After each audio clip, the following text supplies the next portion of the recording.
I have a dream. I have a dream.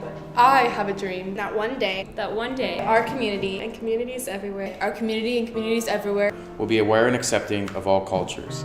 will be aware and accepting of all cultures. Will be aware and accepting of all cultures.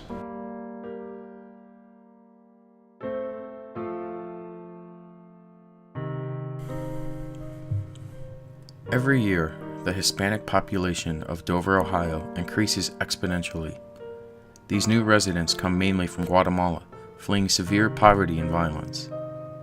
They come here hoping for a better life, but instead, they are faced with rejection from the community's traditional members. As students of Dover High School, we see this segregation firsthand in the lunchrooms, in the classrooms, in the hallways, as the Hispanic student body increases regularly. Many people and students of this small town of 13,000 residents fail to see past the cultural differences, and they continue to remain ignorant and uninformed of their past experiences and the life they hope to achieve in our community. We asked our fellow classmate, sophomore Giovanni, about his experiences in coming to the United States. How old were you when you came to the United States? I was 13. 13. It's really young. Did you come with your family?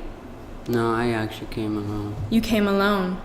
What was your journey like to get here? Well, it's hard to describe. There's many things that it was difficult. There was 9 people in my group, so I had to tie my jacket to somebody else, to the leader who takes us.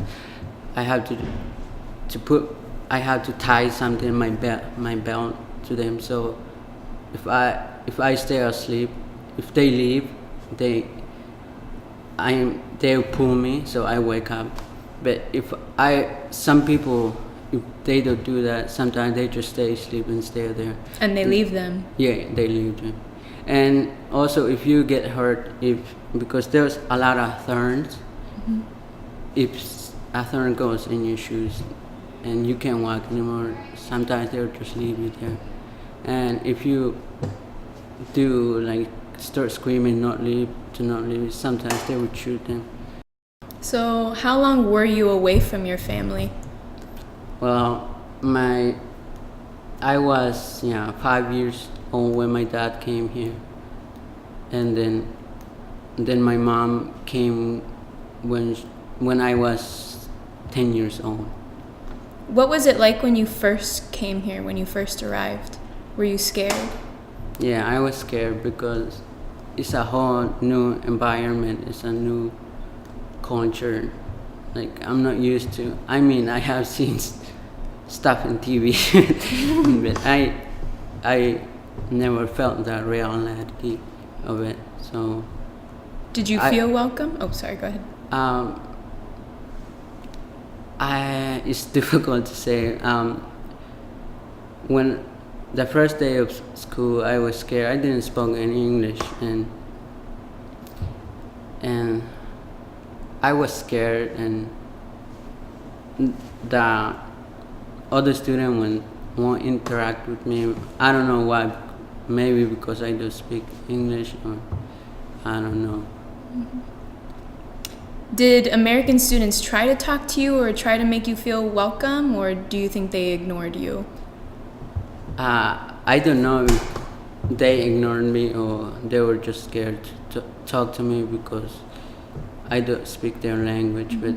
But mostly they didn't really talk to me. See. If you could name one thing American students could do to make you feel that you are accepted by them, what would it be? Well, there's many things to do. The one thing that I recommend is that if the student has activities, or to include them, even though the kids doesn't speak their language, include them in their activities or outside school, what they do, and both of them will learn new things about each other, and both of them will benefit from each other because they learn each other's culture, and language also. Yeah. Thank you, Giovanni.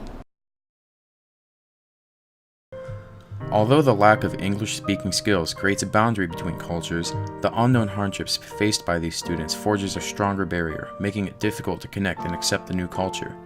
By educating our friends in our community, we can promote the acceptance of other cultures, especially that of the Hispanic community. Our school already provides a program to Hispanic elementary students called Camp Imagine If.